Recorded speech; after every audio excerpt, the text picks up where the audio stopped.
The night everything ended, Emeka Okafor was sitting in a hospital waiting room in Seoul, South Korea, staring at a vending machine he couldn't read, with his hands clasped between his knees, praying to a God he hoped was still listening. He had been sitting there for 43 minutes. He knew because he had counted every single one of them. The waiting room smelled like antiseptic and floor polish. A television mounted on the wall was showing a Korean news program with the volume too low to hear. A young couple sat 3 seats away, the woman resting her head on the man's shoulder, both of them looking tired but calm. Normal.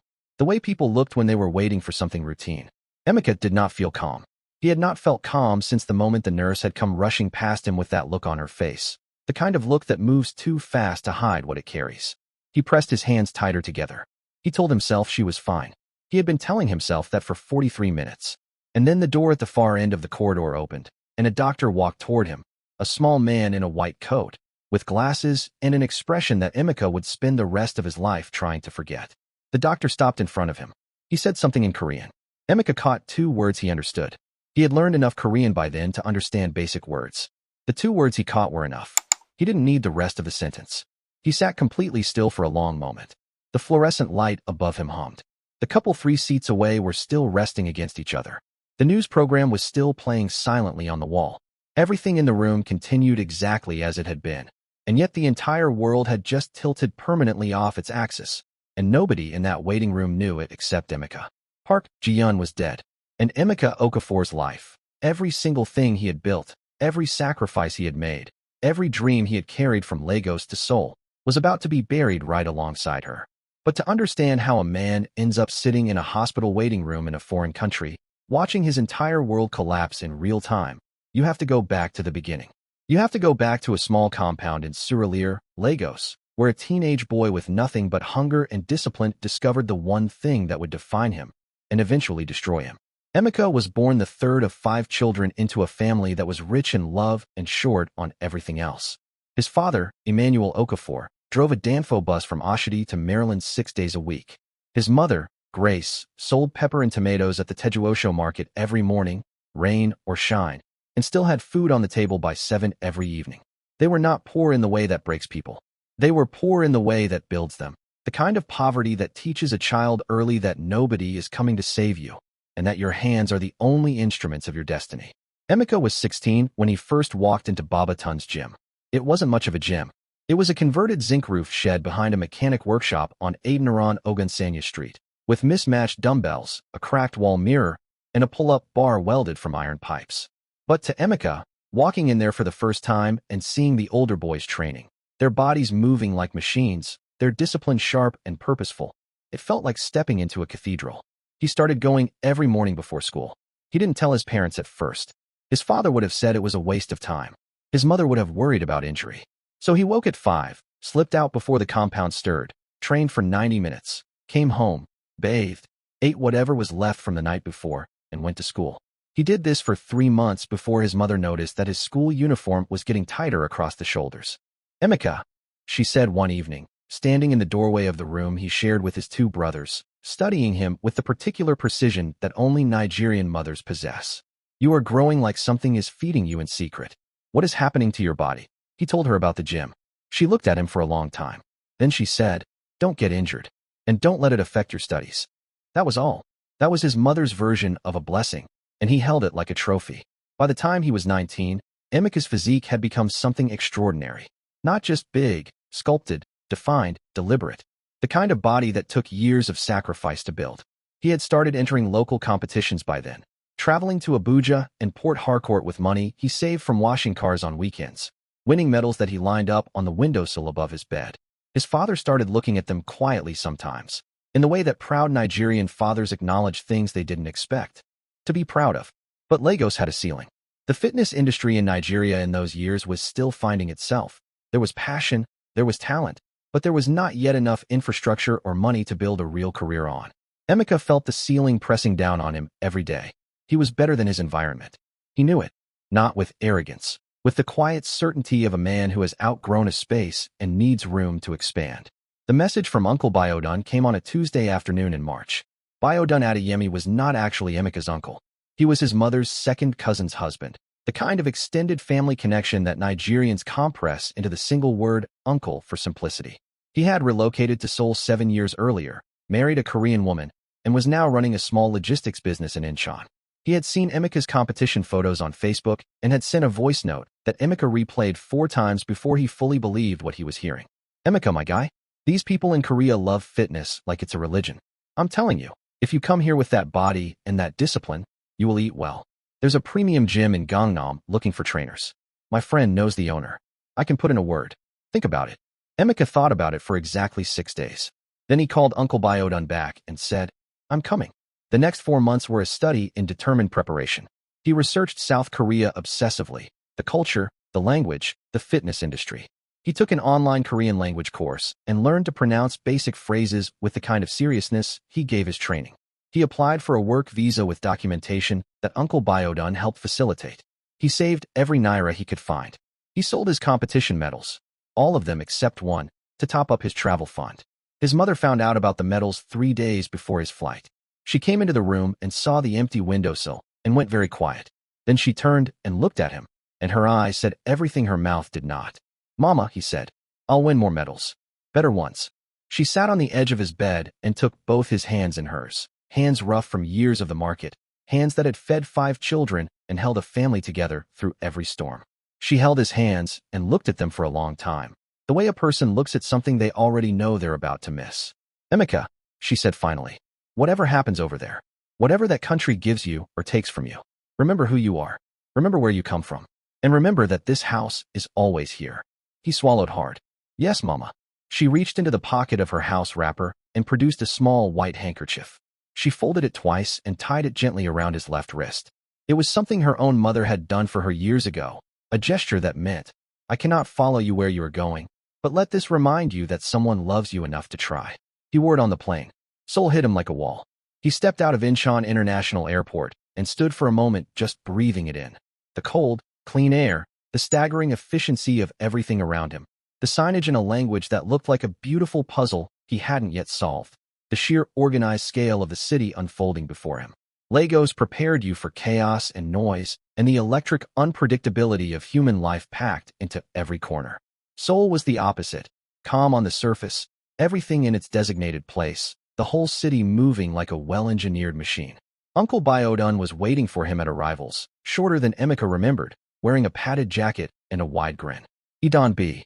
Byodun said, grabbing him in a hug. See this body? These Koreans will not know what hit them. Emeka laughed for the first time in weeks. He was taken to a one-room apartment in Itaewon, a neighborhood known as the most diverse district in Seoul, home to expats, foreign workers, international restaurants, and the particular kind of community that forms when people from everywhere are equally far from home. The apartment was small. The bed was a mat on the floor. The kitchen was a single gas burner on a counter. But after the journey he had made to get there, it felt like a palace. He started at Fit Elite Gym the following Monday. Fit Elite was everything Baba Tun's gym was not. It sat on the 4th floor of a sleek commercial building in Gangnam, the wealthiest district in Seoul, with floor-to-ceiling glass walls, imported equipment that cost more than Emeka's entire father had earned in a decade, and a clientele of young Korean professionals, executives, and socialites who paid premium membership fees and expected premium results. The gym manager, a lean, precise man named Mr. Kwon, shook Emeka's hand on his first day with the careful politeness of someone withholding judgment. Your credentials are good, Mr. Kwon said, speaking in careful English.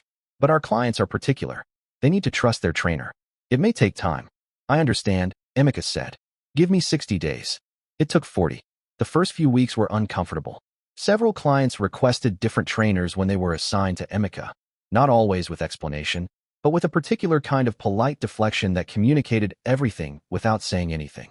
Emeka absorbed every slight without reaction. He did not complain. He did not explain himself. He simply trained the clients who stayed with him, and he trained them better than they had ever been trained in their lives. Results spoke first. A 42-year-old Korean businessman named Mr. Jang had been struggling with his weight for years. In 6 weeks with Emeka, he lost 11 kilograms and reported sleeping better than he had in a decade. He told 3 of his colleagues. Those 3 colleagues asked for Emeka by name. Within 2 months, Emeka had a waiting list. He was learning Korean at night, sitting at his small kitchen counter with textbooks and audio lessons after 12-hour days at the gym, drilling vocabulary until his eyes burned. Within 6 months, he could hold a basic conversation. Within a year, he could joke with clients in Korean. and nothing builds trust faster than the willingness to meet someone in their own language. He called his mother every Sunday. He sent money home every month, quietly, consistently, without announcement. His mother added a room to the back of their compound. His younger sister Chisholm started university studying accounting. His father, on one of their calls, said, "You are doing well, Emeka." And those 4 words, from a man who did not distribute praise easily, hit harder than any competition medal ever had. 3 years into his time in Seoul, Emeka Okafor was not just surviving in South Korea. He was thriving. He had moved from the Itaewon one-room to a proper apartment in Mapo, small but his own. He had built a reputation that crossed language and culture. He had a waiting list of clients, a growing income, and the deep private satisfaction of a man who has built something real from nothing. He allowed himself, for the first time, to feel settled. That was the month she walked in. It was a Wednesday evening in October, the kind of Seoul evening when the air turns crisp and the city lights sharpen and everything feels slightly more alive than usual. Emeka was finishing up a session with a client when the gym's front door opened and a woman walked in who made 3 separate conversations in the room pause mid-sentence. She was not loud about it. That was the thing. She wasn't the kind of beautiful that announced itself. She was the kind that crept up on you, quietly, completely, until you realized you had been watching her for longer than you intended. She was maybe 25, slim, with the posture of someone who had attended expensive schools. She wore simple dark training clothes that suggested money without trying to. Her hair was pulled back. She carried nothing except a small gym bag and an expression that was carefully composed, the look of someone who had perfected the art of appearing perfectly fine. She walked to the reception desk, spoke quietly with the receptionist, signed some forms, and was assigned a locker. Emeka looked away and went back to his client. 2 minutes later, the receptionist appeared at his elbow. "Mr. Emeka, new member." She requested a personal trainer assessment. He glanced over. The woman was stretching near the windows, looking out at the Seoul skyline. "Send her over in 10 minutes, he said. Her name, she told him when she arrived in front of him with her hand extended and her eyes direct and calm, was Ji-yeon. Just Ji-yeon. No family name offered. He didn't think anything of it at the time.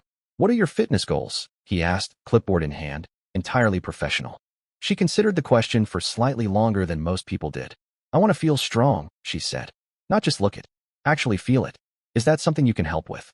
Something in the way she said it, the quiet specificity of it, the sense that the question meant something more than its fitness-related surface, made him look at her properly for just a moment before he answered. "Yes," he said. "That's exactly the kind of thing I can help with." That was how it began. Their first month together was entirely professional. Emeka was nothing if not disciplined. His reputation had been built on excellence and appropriate boundaries, and he had no intention of compromising either.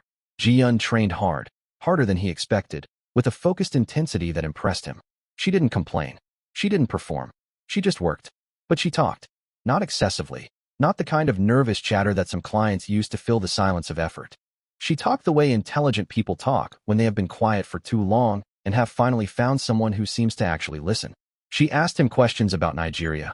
Real questions, curious ones, not the vague polite interest people performed when they didn't know what else to say. She wanted to know what Lagos sounded like. She wanted to know what his mother cooked. She wanted to know what it felt like to land in a completely foreign country and decide to build your life there anyway. He answered her, carefully at first, then with more ease. Then, without fully deciding to, with genuine honesty. She told him things too, in small pieces, offered slowly, like someone testing whether the ground would hold before committing full weight. She told him she had studied in London. She told him she found Seoul suffocating sometimes. The expectations, the watching, the constant performance of being who everyone needed her to be. She told him she came to the gym because it was the 1 hour of her day that belonged entirely to herself. He didn't push for more. He simply received what she offered. At the end of their 6th week of training, on a Thursday evening when the gym was emptying out and the light outside had turned that particular shade of Seoul amber that happened only in autumn, she asked him a question that didn't belong to any training session. "Do you ever get lonely here?" she said. Just like that. Standing with a towel around her neck, water bottle in hand, looking at him with those composed, careful eyes. He was quiet for a moment. "Sometimes," he said. "Me too," she said.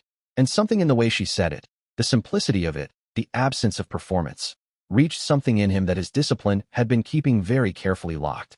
She asked if he wanted to get something to eat. Not a date. Not an invitation loaded with implication. Just food. 2 people who were both a little lonely in a city of 10 million people, finding a quiet moment of ordinary human company. He said yes. They ended up at a small Pojangmaka 3 streets from the gym, a canvas-covered street food tent with plastic stools and soju bottles, and a menu written on a chalkboard, and the smell of tteokbokki heavy in the cold air. It was the last place anyone would expect to find a woman like Ji-yeon, which was, he realized later, exactly why she chose it. They sat across from each other on small plastic stools and ate spicy rice cakes, and talked for 3 hours. He learned that night that she spoke 4 languages, that she had once wanted to study art history but had been redirected toward business at her father's firm insistence, that she had been engaged for 14 months to a man she described, with a calm that was more devastating than any outrage would have been, as a very suitable arrangement, that she had not laughed, really laughed, the kind that caught you off guard, in longer than she could precisely remember. He made her laugh twice that night. The second time, she covered her mouth with her hand and looked almost surprised at herself, like someone who had forgotten they knew how to do that. They walked back toward the gym afterward, and the city was quieter now, the streets thinning, the neon softer. They reached the bridge over the Han River and slowed without deciding to, both of them finding reasons to prolong what neither of them had named yet. They stood at the railing looking at the river below, the city lights rippling on the black water, and for a long moment neither of them said anything. Then she turned and looked at him, and the composed, carefully maintained expression she had worn like armor for 6 weeks was simply gone. Just gone. And what was underneath, it was something so unguarded and real that it stopped him completely. He kissed her, or she kissed him. He would never be entirely sure which it was. Maybe it was both of them, simultaneously, crossing the same line from opposite sides. When they separated, she looked at him with an expression that held wonder and terror in equal measure. "Emeka," she said quietly. "I know," he said. "You don't know," she said. Her voice had changed. The warmth was still there, but something else had entered it, something careful and frightened and firm. "You don't know who my father is." "Tell me," he said. She looked at the river for a moment. "His name is Park Sung-jin," she said. The name hit him with a weight he didn't fully understand at first, and then he placed it. Chairman Park. The Park Group. Construction, media, shipping, finance. One of the 10 most powerful men in South Korea. The kind of man whose photograph appeared on the covers of business magazines and whose decisions moved markets. Emeka was quiet. "So you understand," Ji-yeon said. "I understand," he said slowly. "But I don't think I'm willing to pretend that what just happened didn't happen." She looked at him then, a long, searching look, as if she was testing whether he meant it. "Nobody can know," she said. "Nobody. Not your friends, not your colleagues. Nobody. If this gets out," she stopped. "You have to promise me, Emeka. Nobody can know." He looked at her for a long moment. The river moved below them. The city breathed around them. He promised. He would spend years afterward turning that promise over in his hands, examining what it had cost him. But standing on that bridge in the October cold with Ji-yeon looking at him with those terrified, hopeful eyes, it felt less like a sacrifice and more like love deciding to be brave in the only way it was allowed to. "Nobody will know," he said. She exhaled slowly. Then she reached out and took his hand, briefly, just for a moment, before releasing it. "Thank you," she said. They walked back in opposite directions. And the most dangerous thing either of them had ever done had officially begun. That was the thing nobody told you about hidden love, that it didn't just live in the big moments, the stolen kisses and the whispered confessions. It lived in the small ones. The way Emeka had to look through Ji-yeon at the gym when other clients were around, his eyes sliding past her like she was furniture, like she was nobody, like she was not the same woman who had fallen asleep against his shoulder 2 nights before while they were watching a film in his apartment with the curtains drawn and the world locked outside. The way she had to hand him her training card at the front desk with the precise professional blankness of a woman interacting with a service she was paying for. No warmth, no recognition, no trace of the person she became when they were alone. He was good at it, because he had no choice. She was better at it, and that bothered him in ways he didn't examine too closely. Their world together was assembled from borrowed hours and careful geography. They met in neighborhoods far from Gangnam, in Hongdae, in Mangwon, in small Mapo restaurants where the lighting was low and the other diners were too absorbed in their own lives to notice a Nigerian man and a Korean woman eating together quietly in a corner booth. She drove herself to his apartment in Mapo in a car that was not the one her household knew about, a modest silver compact she had registered separately, paying cash, because Park Ji-yeon had grown up understanding that privacy required infrastructure.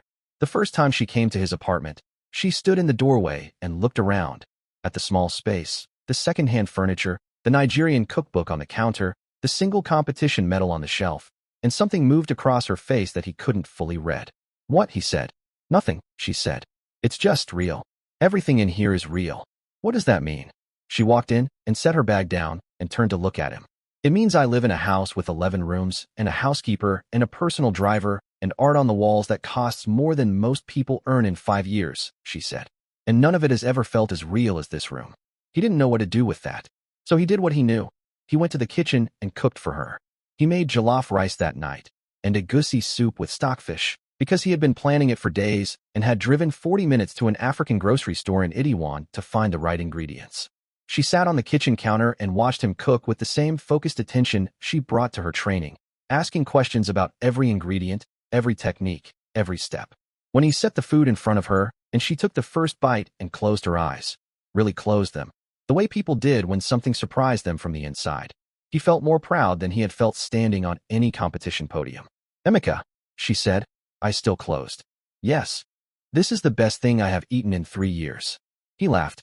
You've been eating in the wrong places. She opened her eyes and looked at him with a softness that was different from anything she wore outside these walls. I think I've been living in the wrong places, she said quietly.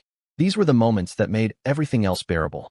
The cooking, the talking, the music. He introduced her to Afrobeats, and she went through his playlist with the methodical enthusiasm of a researcher, asking him to explain every artist, every lyric, every cultural reference. He taught her to say things in Yoruba, simple phrases that she repeated with her Korean accent until they both dissolved into laughter. She taught him the names of Korean poets and played him music that felt like weather, slow, atmospheric, full of feeling that didn't need translation. She told him about her mother one night. Her mother had died when Ji-yeon was 12, a sudden illness, fast and merciless. Chairman Park had never remarried. He had poured everything, grief, ambition, love, control, into his company and into his only daughter.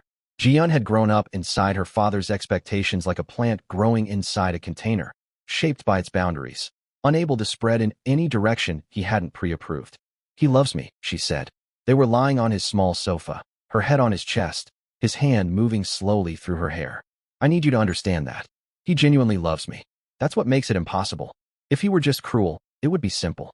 But he loves me the way a man loves something he is terrified of losing, which means he holds on so tightly he can't see that he's squeezing the life out of it. Emeka was quiet, listening. The engagement, she continued. Min-jun is a good man.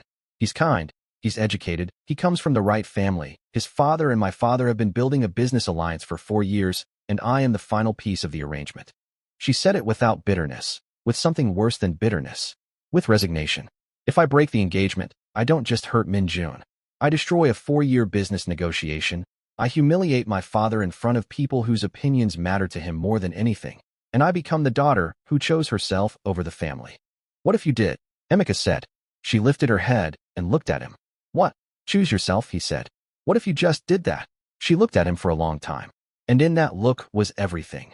The longing for it, the terror of it, the complete and total impossibility of it as she understood her world to be constructed.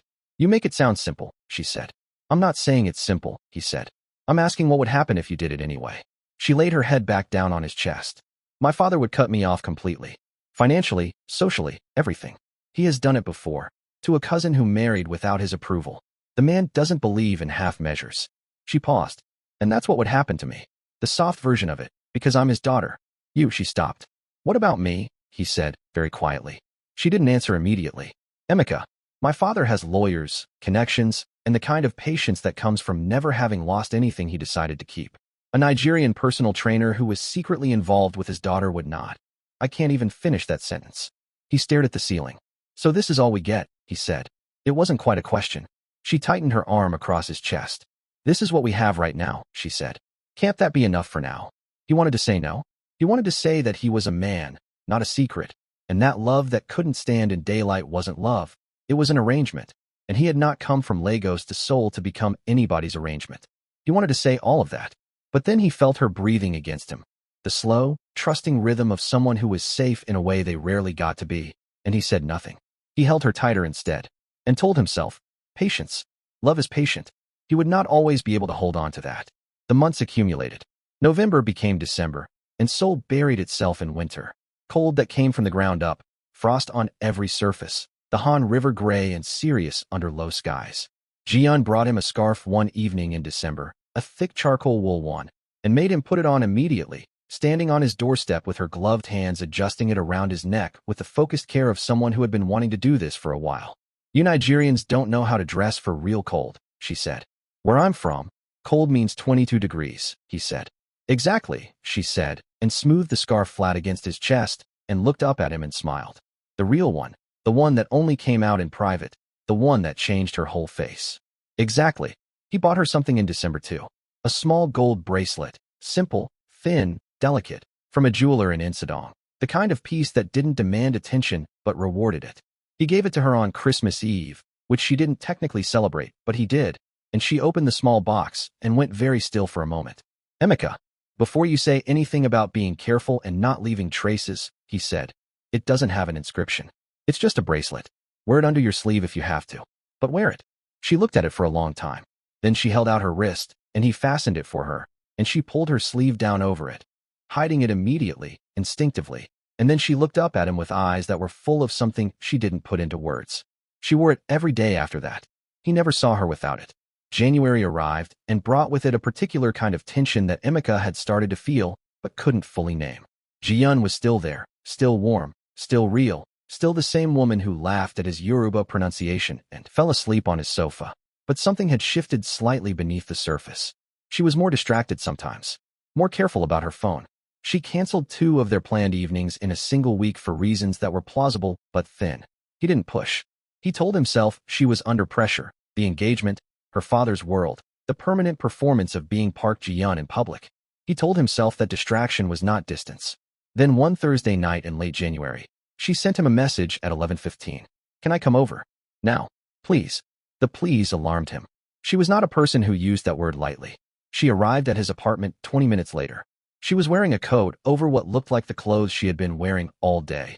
Like she had left wherever she was without changing, without planning, without the usual careful preparation she brought to every movement in the world. Her face was composed, because her face was always composed, but her hands were not.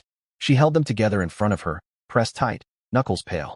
He stood back and let her in and closed the door.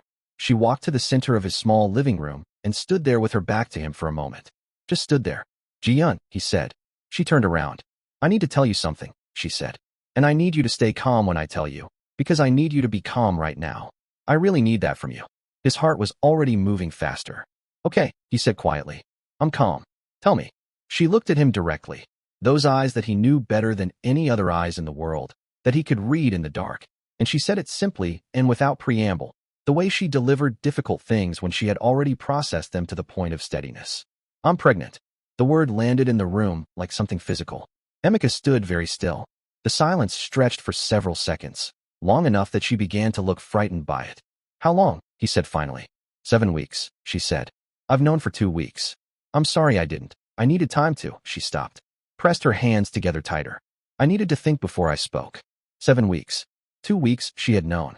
2 weeks she had been carrying this alone, sitting across from him, training, talking, lying in his arms on Sunday mornings, carrying this enormous thing alone. Something about that broke his heart before anything else did. "Come here," he said. She crossed the room and he held her properly, arms completely around her, her face against his neck, and for a moment neither of them said anything. He felt her exhale against him, the long exhale of someone who has been holding their breath for 14 days. Then he did something he hadn't planned to do. Something that surprised even him. "We can keep it," he said. She went very still in his arms. "Emeka, listen to me," he said. His voice was steady. He was already building the case, already seeing the architecture of a possible future. "I have savings. I've been working for 3 years and I live simply. I have money saved. We can find a way. I can work more, take on more clients. We don't have to be in Seoul. We can go somewhere else, start somewhere new. Nigeria, London, Canada, anywhere. We can. Emeka." Her voice was quiet, but it stopped him completely. She pulled back from him and looked at his face. Her eyes were full, not of tears yet, but of something that was one breath away from them. Her expression was not the expression of a woman being offered hope. It was the expression of a woman who had already been through this conversation with herself, who had already built the dream and watched it collapse, and who was now gently preparing to walk someone else through the same collapse. "My father will find out," she said. "Maybe it's time." No, the word was soft, but it had iron underneath it. "Emeka, listen to me. You do not know what my father will do. Not. You don't have a framework for it. I know him. I have watched him for 25 years. If he finds out that his daughter, his engaged daughter, is pregnant by a Nigerian gym trainer, she stopped, closed her eyes for a moment. It won't just be the end of us. It will be the end of you. He will not stop at ending the relationship. He will make sure you lose everything. Your visa, your job, your ability to stay in this country. He has done worse to people with more protection than you have. The room was very quiet. Emeka sat down on the sofa, his elbows on his knees, his hands clasped, staring at the floor, the same position he would be sitting in, months later, in a hospital waiting room, though he had no way of knowing that yet. So what are you saying? He said. She sat beside him, close, but not touching. I've found a clinic, she said. Her voice was steady in the way that things were steady after they had already shaken and been forced to be still. It's private. Outside the city. Very discreet. I've already spoken to them. Just initial questions, nothing confirmed. But it can be done quickly and safely, and nobody has to know. Emeka looked up from the floor. Nobody has to know, he repeated slowly. Yes. Nobody has to know, he said again, and this time there was something in his voice. Not anger, but the echo of every time those words had been the frame around their entire relationship. Every time nobody has to know had been the condition attached to every good thing they shared. She heard it. She looked at him carefully. I know what you're thinking, she said. Do you? You're thinking that we've been hiding from the beginning, and now we're hiding the end of something that deserved better than hiding. Her voice was very low. You're thinking that this baby deserves better than being a secret too. He said nothing. You're right, she said. You're completely right. And I'm sorry. I am so sorry, Emeka, for all of it. For asking you to live in the dark with me. For not being able to be braver than I am. She stopped. Looked at her hands. The gold bracelet was there, just visible at her wrist. He watched her for a long moment. Then he reached over and took her hand. When, he said. She looked up. The clinic. When do you need to go? Something moved across her face, relief and grief arriving at exactly the same moment, the way they sometimes did. Saturday, she said. I'd like you to come with me. I don't want to go alone. He looked at her hand in his, small and cold and holding on. I'll be there, he said. He drove her there himself on Saturday morning, through a Seoul that was steel gray and quiet, the city not yet fully awake. They barely spoke on the journey. The silence between them was not empty, but full, crowded with every word that didn't need to be said and couldn't be said anyway. The clinic was in a low building on the outskirts of the city, unmarked from the outside, anonymous, the kind of place that existed specifically to not be found by anyone not looking for it. Ji-Yun checked in under a false name. Emeka sat with her in the waiting area until they called her in. He held her hand until the door. I'll be right here, he said. She nodded. She squeezed his hand once. Then she went through the door. He sat down. He waited. And waited. 20 minutes. 30. 40. At the 40-minute mark, something changed in the clinic. A shift in the energy behind the reception desk. Voices suddenly faster and lower and tighter. Staff moving with a different urgency that Emeka registered before he understood it. He stood up. Excuse me, he said to the receptionist. The woman who came in, Ji-Yun, is everything. The receptionist spoke rapidly in Korean and held up a hand. Wait, and picked up a phone. What's happening? Emeka said. Louder now, the calm in his voice starting to crack at the edges. Tell me what is happening right now. But they were already moving. Staff in the corridor, a gurney being wheeled, voices urgent and clipped and professional in the way that voices became when something had gone very wrong and there was no time for anything except trying to fix it. They would not let him through the door. He stood at the reception desk with his hands pressed flat on the counter, and he said, very quietly, to the receptionist who would not meet his eyes, please tell me she is all right. The receptionist picked up the phone again. 20 minutes later, an ambulance arrived. They brought her out on the gurney. He saw her face as they passed. Eyes closed, skin a color it should not have been, the small gold bracelet catching the fluorescent light of the clinic corridor. Ji-Yun, he stepped toward her and a hand on his chest stopped him. Not violent, but absolute. Sir, please. She's my, he stopped. He couldn't finish the sentence. Because what was she? In the official version of the world, she was nothing to him. A client. A woman whose name he wasn't supposed to know outside a gym context. He followed the ambulance in his car. He arrived at the hospital and sat in the waiting room and stared at a vending machine. He couldn't read and clasped his hands between his knees and counted the minutes. 43 of them. The doctor came out and said 2 words that Emeka understood, and the whole world tilted off its axis and never tilted back. The hospital corridor was the kind of long that had nothing to do with distance. Emeka sat in the waiting room chair with the doctor's words still moving through him like a current, slow and devastating and permanent, and he could not stand up. His body, That body he had built over 15 years of iron discipline and early mornings and sacrifice. The body that had carried him from Lagos to Seoul and built him a life from nothing. That body would not cooperate. His legs would not respond. His hands, still clasped between his knees, were shaking in a way he had never felt before, a fine and terrible trembling that had nothing to do with cold or exertion and everything to do with the fact that his nervous system was trying to process something it had no framework for. Ji-yun was gone. He said it to himself, silently, because it didn't feel real. It felt like a sentence in a language he was still learning. The words were familiar individually, but arranged in a combination that made no sense, that the mind kept rejecting and then having to accept all over again. Ji-yun was gone. 25 years old. For languages. The laugh she covered with her hand because it surprised her. The gold bracelet hidden under her sleeve. The way she had looked at him on the Han River Bridge with terror and wonder in equal measure. The jollof rice she had closed her eyes for. The Yoruba phrases she had repeated with her Korean accent until they both couldn't breathe for laughing. Gone. He became aware, slowly, that he was crying. Not the way people cried in dramatic moments. Not loudly, not with his face in his hands. He was crying the way men cried when they had been trained their whole lives not to, silently, with almost no movement, just tears tracking down his face while he sat perfectly still and stared at nothing. The young couple 3 seats away had gone. The waiting room had emptied and refilled with other people, other worries, other vigils. Nobody looked at him. In a Korean hospital waiting room, a large black man crying silently was far outside most people's framework for how to respond, and so they didn't. They looked at their phones. They spoke quietly to each other. They left him entirely alone with the biggest thing he had ever had to carry. He didn't know how long he sat there before he heard it. The sound came from the entrance of the hospital, a particular quality of arrival that Emeka registered before he consciously processed it. Not loud, not theatrical, but with a weight to it. The sound of people moving for someone. The particular spatial reconfiguration of a corridor when a person of significant power entered it, staff straightening, the ordinary choreography of the space adjusting itself around a new gravitational center. He looked up. Chairman Park Sung-jin walked into the hospital the way men like him walked into every room. Not quickly, not slowly, but with the absolute certainty of a man who had never in his adult life entered a space that was not prepared to receive him. He was in his early 60s, shorter than Emeka had imagined from photographs, with silver hair cut precisely and a dark overcoat that cost more than Emeka's monthly rent. He had 2 men flanking him, not bodyguards exactly. The right word was closer to infrastructure. Men who existed to manage the space around him. His face was the face of a man whose grief was so large it had burned past expression into something colder. His eyes were moving, scanning, assessing, calculating even in the midst of devastation, because men like Chairman Park never fully stopped calculating. That was what power did to you over time. It made grief itself into something that had to be managed, responded to, acted upon. His eyes found Emeka, and stopped. Emeka stood up slowly.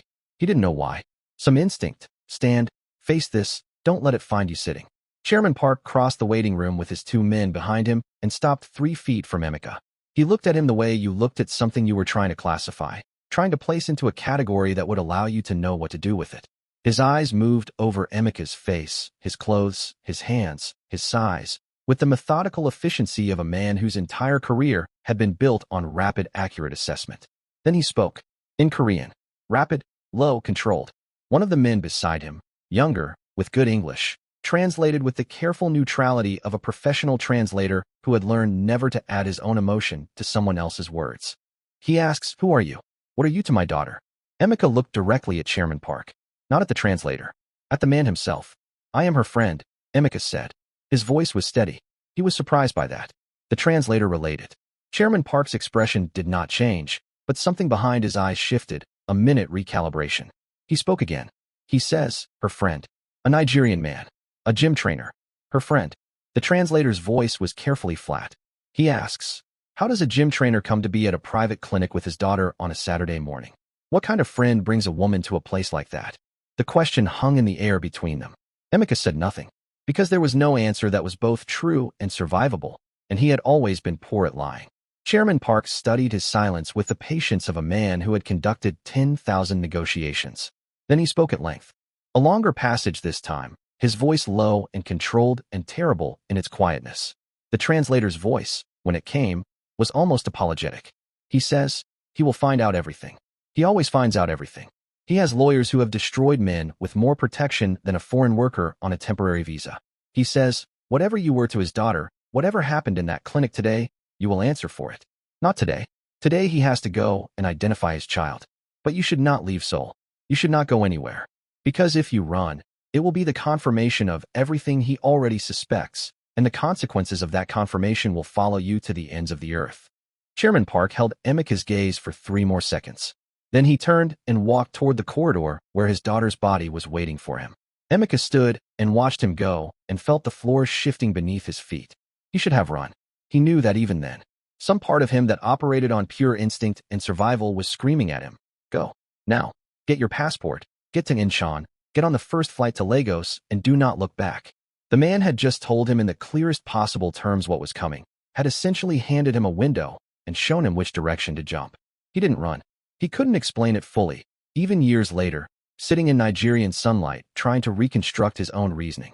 Maybe it was the fact that running felt like abandoning Ji-yeon, leaving her alone in a Korean hospital with only her father's grief and nobody who loved her the way he had. Maybe it was the naive certainty that innocence was a form of protection. Maybe it was simply that his legs still would not work properly, and the world was still tilted, and running requires a stability of ground that he no longer had access to. He went home. He sat in his apartment in Mapo. He stared at the wall. At 2 in the morning, his door came apart. Not a knock. Not a buzzer. The door, actually, physically, came apart. For police officers with the particular efficiency of people who had been briefed on the size of the man they were collecting. They were professional. They were not cruel, not exactly. But they were absolute. They showed him documents in Korean. They used the English words, detained, questioning, accompanying us now. He went with them, his hands in front of him in handcuffs, the cold metal of them, the click of the mechanism, the specific humiliation of having your hands bound when those hands have never done violence to anyone in your life. In the police car, riding through the Seoul night, he pressed his cuffed hands against his thigh and felt, under his sleeve, the small white handkerchief his mother had tied around his wrist at Lagos airport 3 years ago. He had replaced it twice. The fabric wore out, but he always replaced it with the same white cotton, tied the same way. He pressed his hands against his thigh and breathed. The interrogation room was small and white and very bright. 2 detectives, a translator, a recording device on the table between them, water in a paper cup that he didn't drink. They were thorough. They were not interested in his grief. They were interested in a sequence of events, a timeline, a set of facts, a chain of decisions that had led a young Korean woman from a premium Gangnam gym to a private clinic outside the city, and then to a hospital, and then to a morgue. They had the clinic records. Ji-yeon had registered under a false name, but she had used a phone, and phones left traces that false names did not obscure. They had the registration form that Emeka had signed when they arrived. He had signed it because Ji-yeon had asked him to, because her hands were shaking too badly to write, and he had not thought about what that signature would mean in the morning. He had not thought about what that signature would mean. That signature, that small act of love, steadying his pen where her hands shook, became the primary document of his prosecution. You signed the intake forms, the detective said through the translator. Calm. Factual. This places you as the responsible accompanying party. I was there to support her, Emeka said. She asked me to come with her. I drove her there. You drove her to an unlicensed procedure. I didn't know. The clinic you brought her to is operating under provisional license restrictions. Procedures of this type are not permitted under their current registration. You brought her to a clinic that was not legally authorized to perform this procedure. I didn't choose the clinic. She chose the clinic. I didn't even know the name of it until that morning. But you drove. You signed. You were present. He could see how it looked. He could see it with horrifying clarity, the way a prosecutor would arrange these facts into a sentence, the sentence into a charge, the charge into a conviction. He could see the entire architecture of his destruction being assembled in this white room under bright lights by 2 calm men who were not angry with him and did not need to be, because this was not about anger. This was about facts. And the facts, arranged in a particular order, told a story that was not false exactly, but was not true either. Not the full truth. Not the truth that included Ji-yeon's terror and her choice and her desperate need to protect everyone, including him. I want a lawyer, he said. They gave him one. The Nigerian embassy sent a consular officer named Mr. Adelik 3 days later. A careful, overworked man in a brown suit who sat across from Emeka in a meeting room at the detention facility and laid a folder on the table and looked at Emeka with the expression of someone who was going to give bad news with as much professionalism as he could manage. Mr. Okafor, he said, I've reviewed the charges. I want to be honest with you about where we stand. Please, Emeka said. The prosecution is being driven significantly by the Park family's legal team, Mr. Adelik said carefully. Chairman Park has engaged one of the top criminal law firms in Seoul. They are pressing for the maximum available charges: criminal negligence, facilitation of an illegal medical procedure, and a secondary charge related to your visa conditions. My visa conditions? Your work visa specifies employment at Fidelite Gym, accompanying a client to a medical appointment and signing medical intake forms. They're arguing this constitutes activities outside your visa designation. Mr. Adelik paused. It is a stretch, but with the resources they're deploying, stretches become arguments, and arguments become verdicts. Emeka stared at the table. What does the embassy do? He asked. Mr. Adelik was quiet for a moment. We advocate, he said. We ensure consular access. We ensure humane treatment. We raise concerns through diplomatic channels. Another pause, shorter and heavier. We cannot match the legal resources of the Park Group, Mr. Okafor. I wish the situation were otherwise. But you need a lawyer, a good Korean criminal lawyer, and that will require funds that I understand may be. I have savings, Emeka said. I've been saving for 3 years. His savings lasted 8 months of legal fees. The trial was conducted in Korean, translated in fragments by a court interpreter who rendered everything in a flat professional monotone that drained the emotion from every sentence, including the sentences that were about the most emotional events of Emeka's life. He sat through proceedings that determined his fate in a language he understood maybe 40% of, following the shape of arguments rather than their full content, watching jurors' faces for cues, learning to read the architecture of Korean legal theater with the same adaptive intelligence he had brought to every other foreign environment he had ever entered. Chairman Park did not attend the trial in person. He didn't need to. His lawyers were there, 3 of them, impeccable, methodical, dismantling every alternative narrative with the surgical patience of people who had unlimited time and resources and absolutely no reason to hurry. Emeka's defense was competent but outgunned. The verdict came on a Thursday afternoon in March, almost exactly a year after Emeka had first arrived in Seoul, full of ambition and hunger and the absolute conviction that hard work and discipline would be enough. Guilty. 3 years and 4 months. The judge spoke at length in Korean before delivering the sentence. Context, mitigating factors acknowledged, the particular circumstances of the case noted. The court interpreter rendered most of it. Somewhere in the middle of the rendering, Emeka stopped hearing the words and just sat with the fact of it. 3 years and 4 months. He was taken back to the detention facility. He was processed into the correctional system. His Fidelite Gym ID was taken from him. His phone was taken. His wallet. His belt. His shoelaces. The white handkerchief, after a brief discussion between 2 officers, was allowed to remain tied around his wrist, too small to pose a risk, too personally specific to be worth the confrontation. He was grateful for that in a way that he would never be able to fully explain to anyone who hadn't been in that position. The prison was in Gyeonggi Province, outside Seoul, a large facility, modern by the standards of such places, managed with the same efficiency that seemed to govern everything in South Korea. Clean. Ordered. Absolutely, completely alien. He was the only black inmate in his block. This was simply a fact, not always a violent one, but a constant one. It structured every interaction. It determined where he sat in the communal areas, who spoke to him and who didn't, the particular texture of his isolation. Some inmates were curious, studying him with the open, unguarded staring that Korean culture was more comfortable with than his own. Some were indifferent.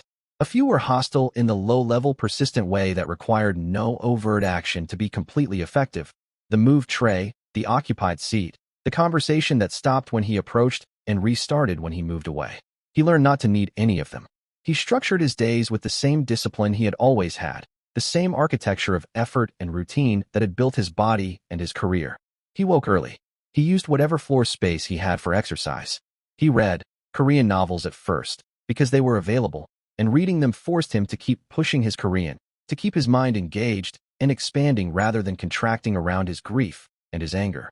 The grief and the anger were always there.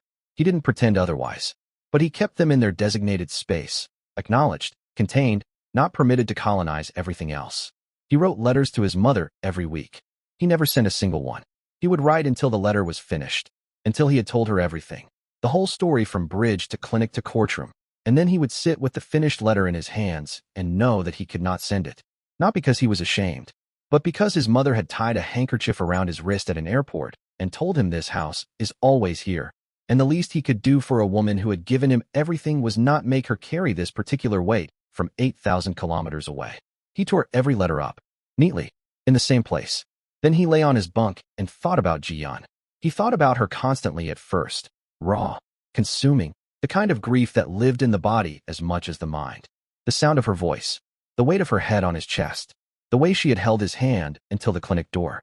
He thought about the baby too, the life that had existed briefly in the space between them, the thing they had created and lost simultaneously.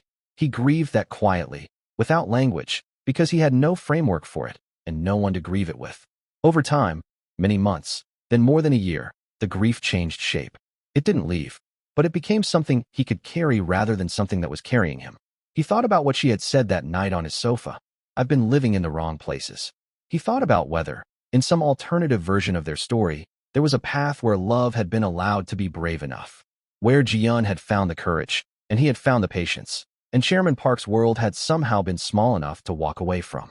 He couldn't find that path, but he kept looking for it, in the long, quiet hours of Korean prison nights, because looking for it was the only way he knew to keep her real.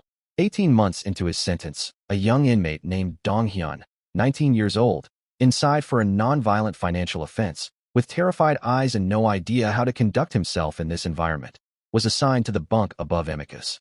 The first night, the boy didn't sleep. Emeka could hear him, the small sounds of someone trying to cry silently and not fully succeeding.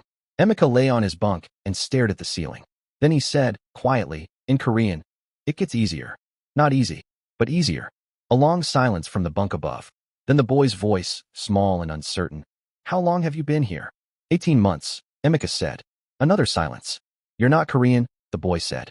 "No." "Where are you from?" "Nigeria." The longest silence yet. "Is it true that Nigeria is always hot?" the boy asked. Emeka almost laughed.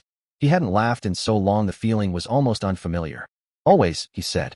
"Every single day." "I've never been warm in my life," the boy said. "I hate the cold." "Then we already have something in common," Emeka said. Dong-hyun became the closest thing Emeka had to a friend inside. They were an unlikely pair, 19 and 31, Korean and Nigerian, with opposite histories and opposite temperaments. But friendship inside had its own logic, its own necessities, and in the particular economy of prison companionship, someone who spoke to you like a person was worth more than gold. Emeka taught him English in the evenings. The boy taught him Korean idioms, the real ones, the ones that didn't appear in textbooks, the ones that sounded strange and meant something specific and told you more about how a culture thought than any formal lesson could. He was teaching Dong-hyun a card game one evening, a Nigerian game called what that he had scratched out on paper since they had no cards, when the boy looked up and asked, with the blunt artlessness of the very young, "What did you do to end up here?" Emeka was quiet for a moment.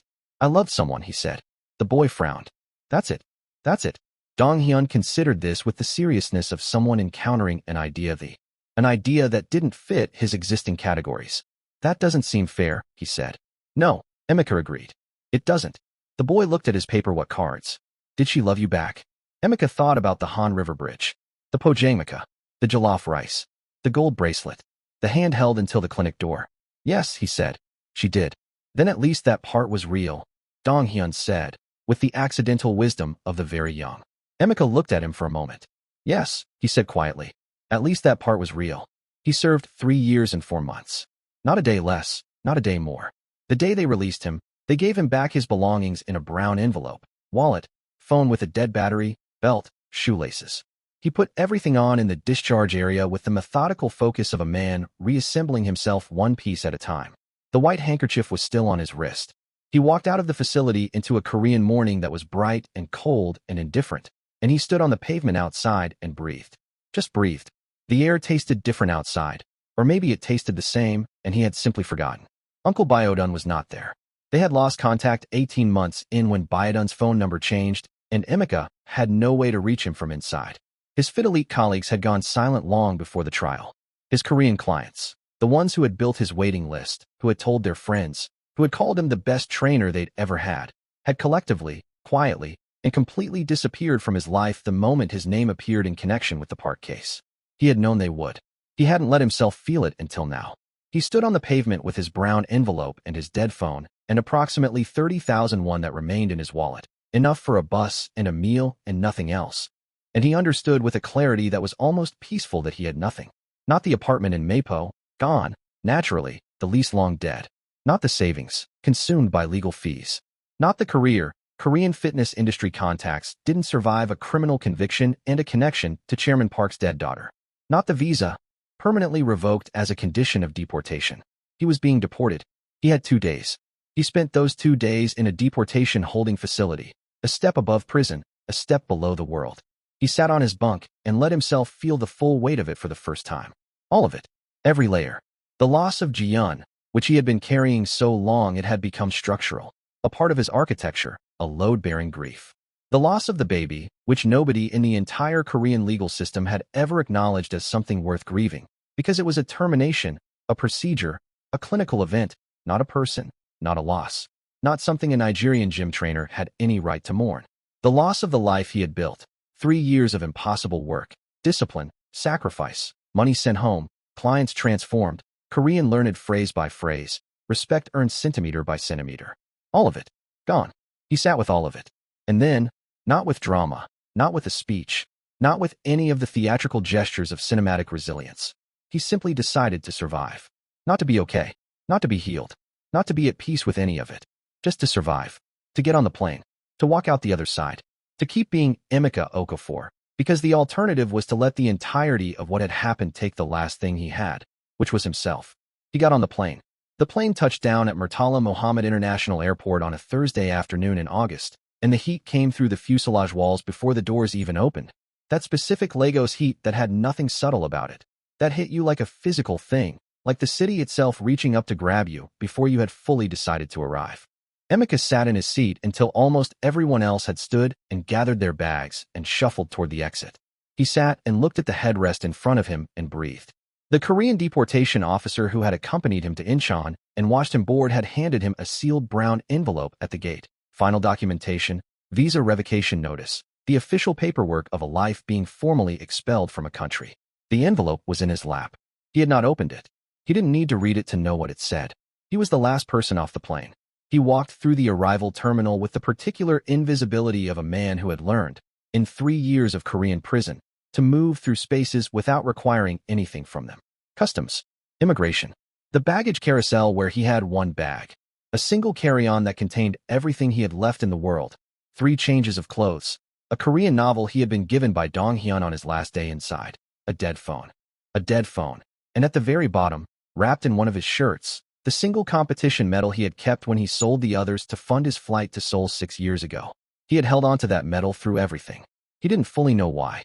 Maybe because it was the last object that existed from the time before, from the Emeka who had stood in Baba Tun's gym at 16 and felt, for the first time, that he was capable of building something worth having.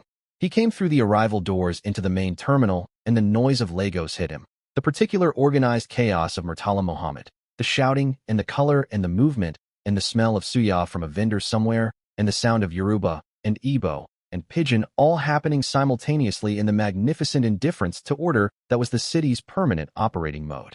He stopped walking. He just stood there for a moment, letting it wash over him. After 3 years of Korean institutional silence, the measured, regulated, tightly controlled soundscape of the facility, this was almost too much. Too loud, too warm, too uncontained, too alive. But also, somewhere beneath the overwhelm, familiar. Somewhere beneath all of it, something in his body recognized this noise the way you recognized a voice you hadn't heard in years. Something exhaled. He was looking for Uncle Biodun, not really expecting to find him. Their communication had been severed too long ago for any coordinated arrival. He was looking without hope, the way you looked for things you had already accepted were gone. He didn't find Biodun. He found his mother. She was standing at the far edge of the arrivals crowd with the particular stillness of a woman who had been standing in one place for a very long time and had decided that she would stand there for as long as it took. She was smaller than he remembered. Or maybe he had grown in ways that had nothing to do with the body. Her wrapper was the bright orange one she wore for important occasions. Church, family events, significant days. She had dressed for this in her best. He walked toward her, and she watched him come the whole way. Watched him with those eyes that had always seen him more clearly than he saw himself, that had looked at him at 16 training before dawn and understood something about him that he was still discovering. He stopped in front of her. She looked at him for a long moment. His face, his body, thinner now, the gym-built mass softened by years without proper equipment or nutrition. His eyes, which he knew had changed. You couldn't carry what he had carried without it showing somewhere. She reached up and put both her hands on either side of his face. Emeka, she said. Just his name. Nothing else. He closed his eyes. And for the first time since he had sat in a hospital waiting room in Seoul and heard two words he didn't want to understand, for the first time in 3 years, for months, and 11 days, he let himself come apart completely. Not quietly, not with the prison-trained containment he had been exercising for years. He came apart the way a man came apart when he was finally somewhere safe enough to do it, with his full chest, with all of it, standing in the arrivals hall of Murtala Mohammed Airport, with his mother's hands on his face and Legos screaming beautifully around them. She held his face and let him. She didn't shush him. She didn't tell him to be strong. She was Grace Okafor. She had been selling tomatoes in the rain since before he was born, and she had raised 5 children on a bus driver's salary, and she knew, with the deep practical wisdom of a woman who had never had the luxury of avoiding hard things, that sometimes the only way out was through. She let him through. When it was done, when he had emptied himself of the weight he had been carrying alone for years, she lowered her hands and reached into the pocket of her wrapper. She produced a small white handkerchief. New, fresh cotton, folded twice, exactly as before.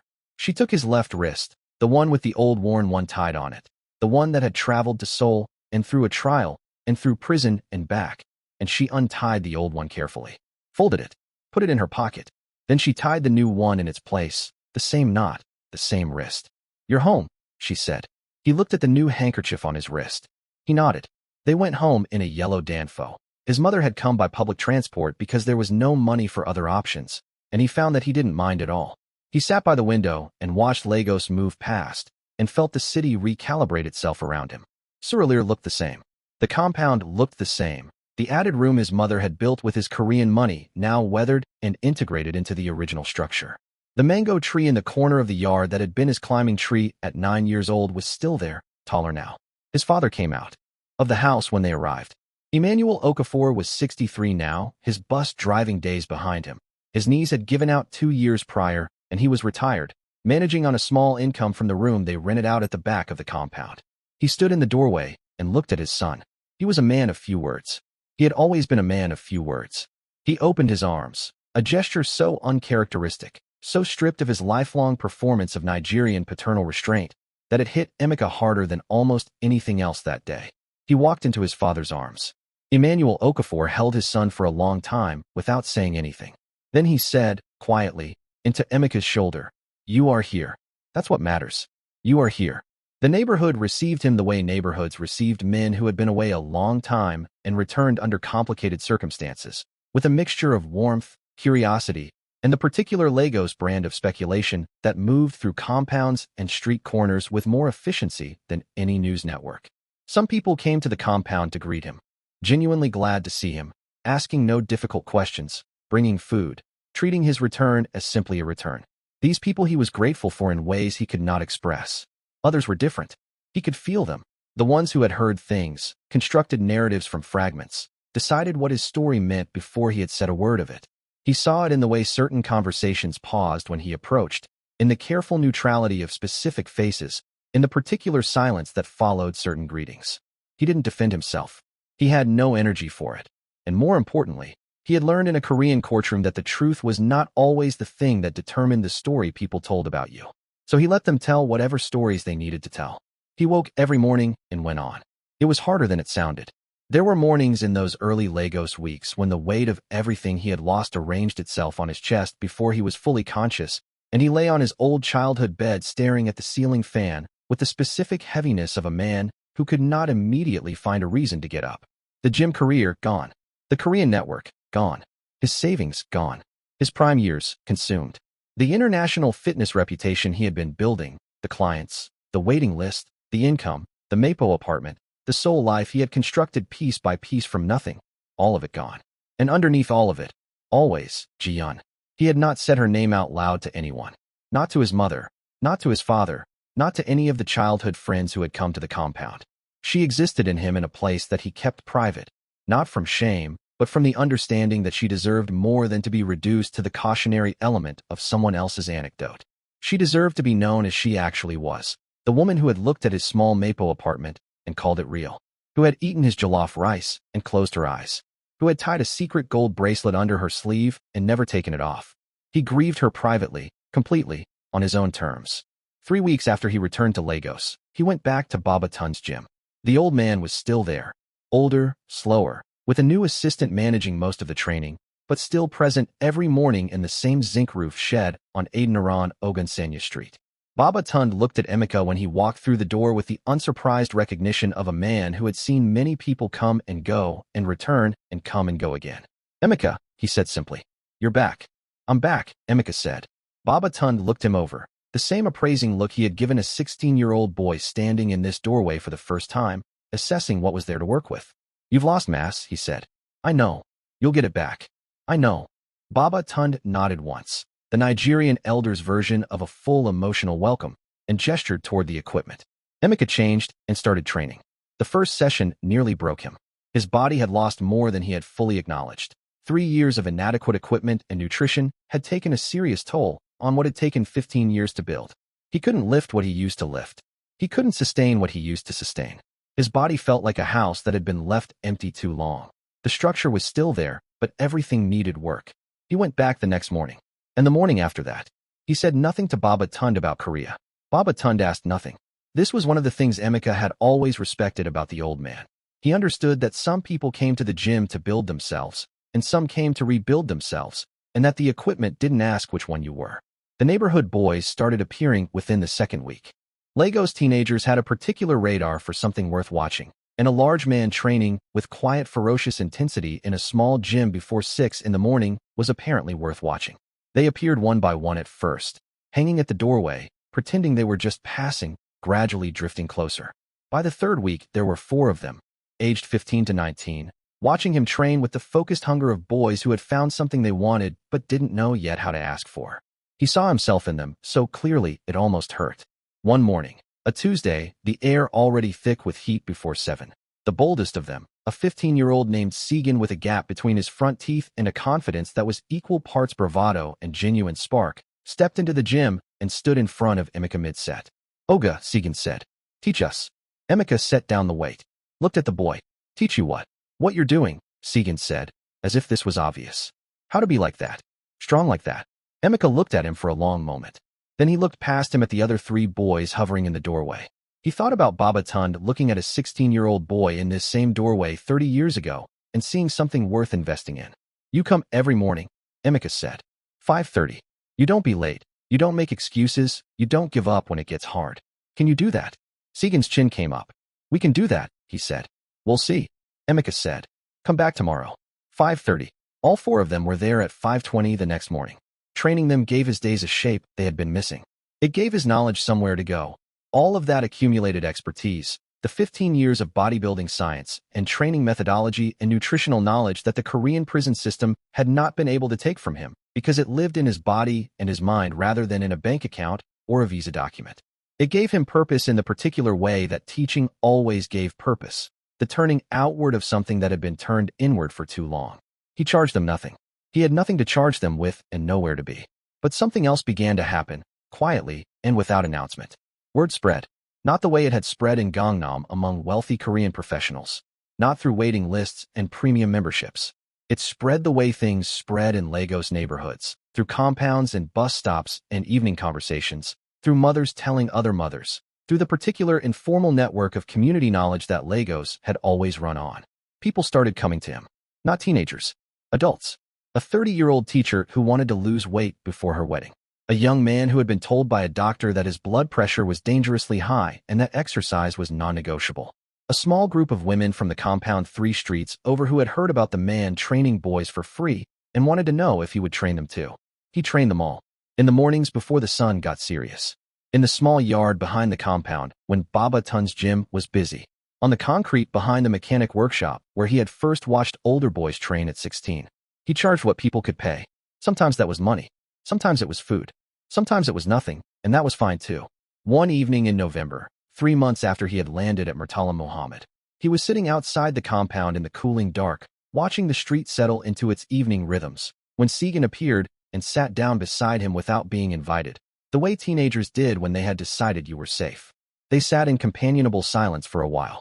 Then Segan said, "Uncle Emeka, you were in Korea, ABI?" "Yes," Emeka said. "What happened?" Emeka looked at the street. A motorcycle weaved past. Children were being called in from the dark by their mothers. The smell of evening cooking drifted from somewhere. "I built something real," he said, "and then I lost it." Segan absorbed this. How, the boy asked. How do you lose something real? Emeka was quiet for a moment.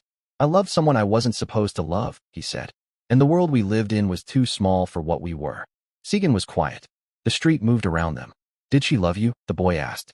He thought about the Han River Bridge, the Pojangmaka, the gold bracelet, the hand held until the clinic door, the 43 minutes, the way she had said his name, Emeka, like it was the one true thing in a world of performance.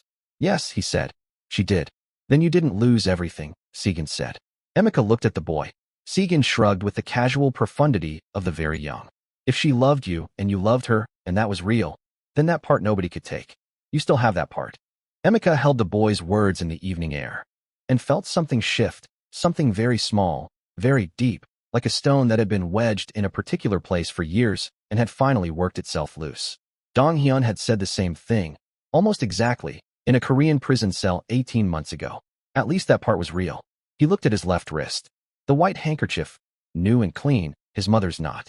He looked at Segan, 15 years old, gap-toothed, entirely too perceptive for his own good, with the same hunger in his eyes that Emeka had seen in his own eyes in Baba Tun's cracked wall mirror 20 years ago.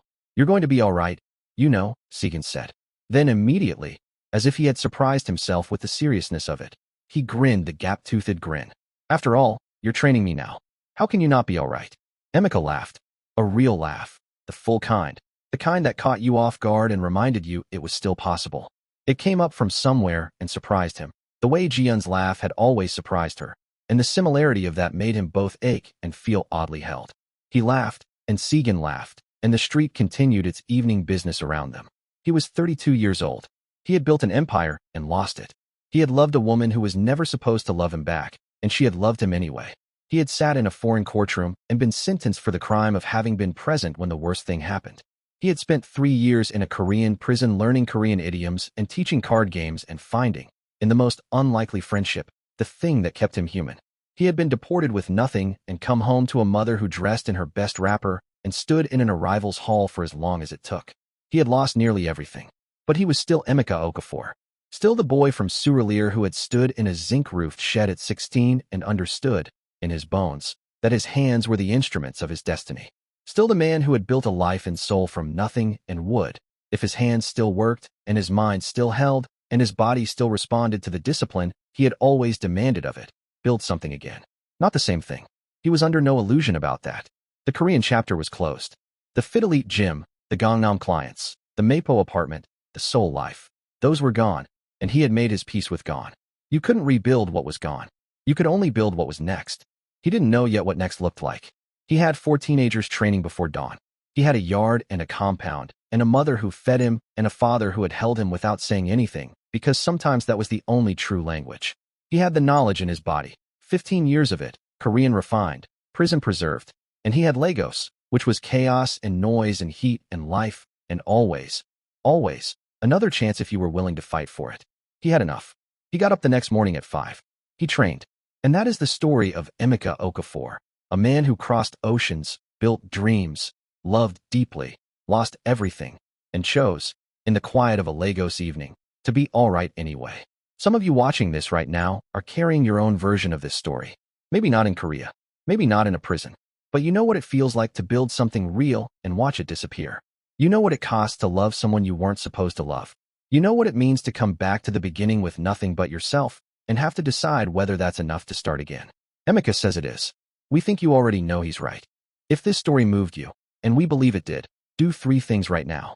Hit the like button, because it costs you nothing and it tells us that stories like this matter. Drop a comment below.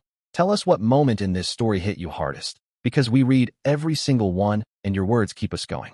And subscribe to this channel, because we have more stories like this one. Stories of real human beings in impossible situations making extraordinary choices, and you do not want to miss what's coming next. Share this video with one person tonight. Just one. Someone who needs to hear that survival is its own kind of victory. We'll see you in the next story. Stay strong, stay human, and never, ever stop building.